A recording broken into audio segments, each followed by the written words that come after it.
क्या चीन में एक नया खेल खेल सकते हैं हू चुनहुआ? क्यों इसकी चुप्पी से जिनपिंग बहुत डरता है और क्यों 36 का आंकड़ा है जिनपिंग और हू चुनहुआ में? जानेंगे क्या है मामला। तो वहीं आखिरकार भारत ने क्यों भेज दिए 4 फाइटर जेट? 12 देश एक साथ क्यों आकर खड़े हो गए? जियोपॉलिटिक्स में मचा हुआ है धमाल। आइए जानते हैं इन खबरों को विस्तार से। इस वक्त चीन के अंदर एक बड़ी उथल पुथल मची हुई है। ऐसा इसलिए कि पहले चीन में एक नियम था और उस नियम के अनुसार कोई राष्ट्रपति सिर्फ 2 कार्यकाल के लिए ही रह सकता था, यानी कि मात्र 10 सालों के लिए। लेकिन राष्ट्रपति जिनपिंग ने सारे नियमों को अपनी सुविधा के अनुसार बदल दिया और अब तीसरे कार्यकाल की तैयारी कर रहा है जिनपिंग। पर आपको लगता होगा कि क्या जिनपिंग अपने देश में बहुत ज्यादा प्रसिद्ध है? तो बिल्कुल नहीं।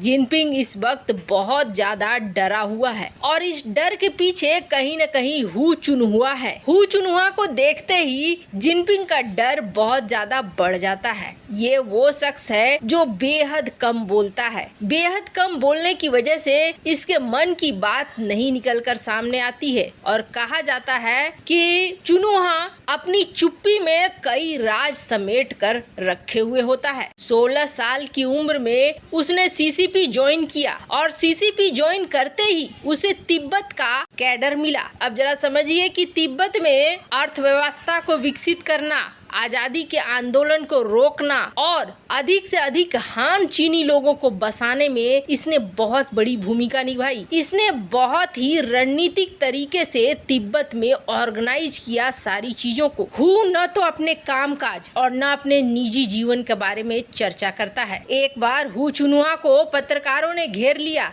20 सवाल पूछे, लेकिन हू ने सिर्फ 4 का उत्तर दिया। बाकी जवाब उनके जूनियर साथियों ने दिया। लेकिन इनके समर्थक सीसीपी में बहुत ज्यादा हैं और हाल के दिनों में इनके समर्थक और भी ज्यादा बढ़ते जा रहे हैं। और कारण क्या है? कारण है जिनपिंग की लोकप्रियता में गिरावट। जिनपिंग ने जिस तरीके की पॉलिसी अपनाई है चीन में, वो पॉलिसी उनके अर्थव्यवस्था को भी नुकसान पहुंचा रही है और आम जनता को भी। इसका हमने उदाहरण देखा कि किस तरीके से बैंक के पास पैसे खत्म हो गए और जब बैंक के पास पैसे खत्म हो गए तो फिर बैंक ने सीसीपी से मदद मांगी और सीसीपी ने टैंकों की तैनाती कर दी, जो बेहद गलत था। तबाही की खबरें चीन में बहुत ज्यादा उठती रही हैं। वैसे आपको बता दें, ली को भी बहुत बड़ा दावेदार माना जाता है, लेकिन ली से कई गुना ज्यादा हू को माना जाता है। ली वो चेहरा है जो सामने आते हैं और हू वो है जो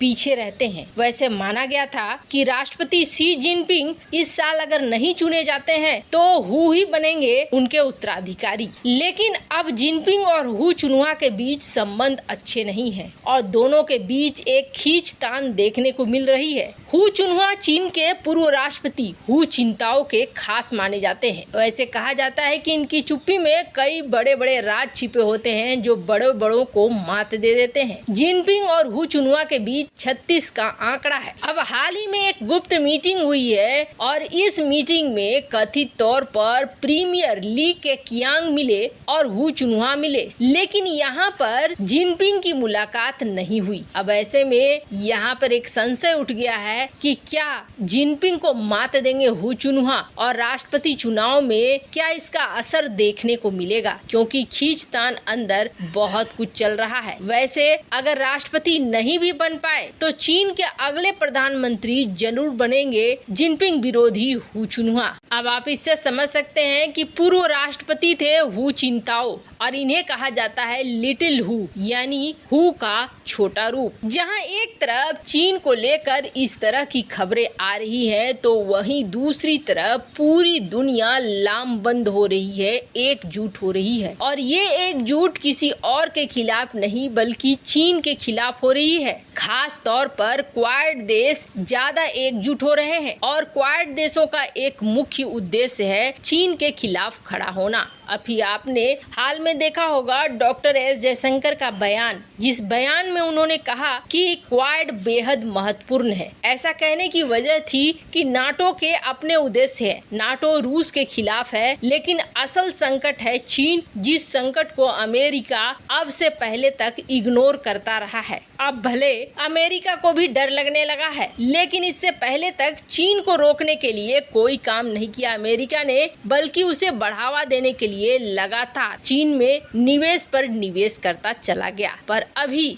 ऐसा लगता है जैसे एक विश्व युद्ध की तैयारी हो रही है। तभी तो ऑस्ट्रेलिया में सब जमा हो रहे हैं। ऑस्ट्रेलिया में 19 अगस्त 2022 से लेकर 8 सितंबर 2022 तक, जो एक काफी लंबा समय है, इस लंबे समय में 17 देश अपनी सेना लेकर पहुंच रहे हैं, जिसमें 2500 जवान, 100 फाइटर जेट, ये सब कुछ होगा। आपको बता दें 4 साल बाद इस तरह का युद्धाभ्यास हो रहा है और इस युद्धाभ्यास में मुख्य रूप से विलेन है चीन। चीन के खिलाफ ये देश लामबंद हो रहे हैं। जिस तरीके से दक्षिण चीन सागर के पास चीन ने ताइवान को घेर कर युद्धाभ्यास किया, ऐसे में ये पिच ब्लैक युद्धाभ्यास बहुत खास माना जा रहा है। और आपको बता दें ये इस वक्त ऑस्ट्रेलिया के डार्विन शहर में हो रहा है, जहां Germany, Britain, France, Indonesia, Philippines, Malaysia, दक्षिण कोरिया,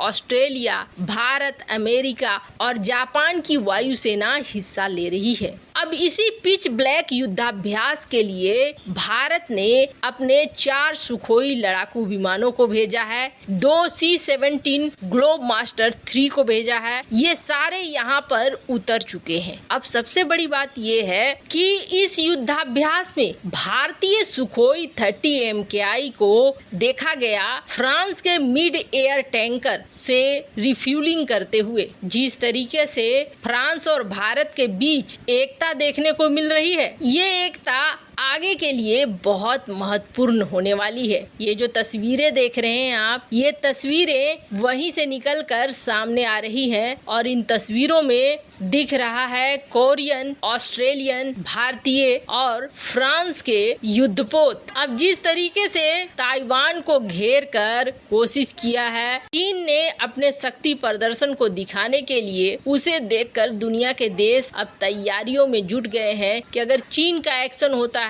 तो ये देश कैसे जवाब देंगे। ये युद्धाभ्यास अपने आप में एक बड़ा युद्धाभ्यास है। वैसे आपको क्या लगता है, इस युद्धाभ्यास में भारत ने हिस्सा लेकर सही किया या नहीं? कमेंट कर अपनी राय जरूर बताएं। जल्द मिलते हैं अगले वीडियो में नई खबर के साथ।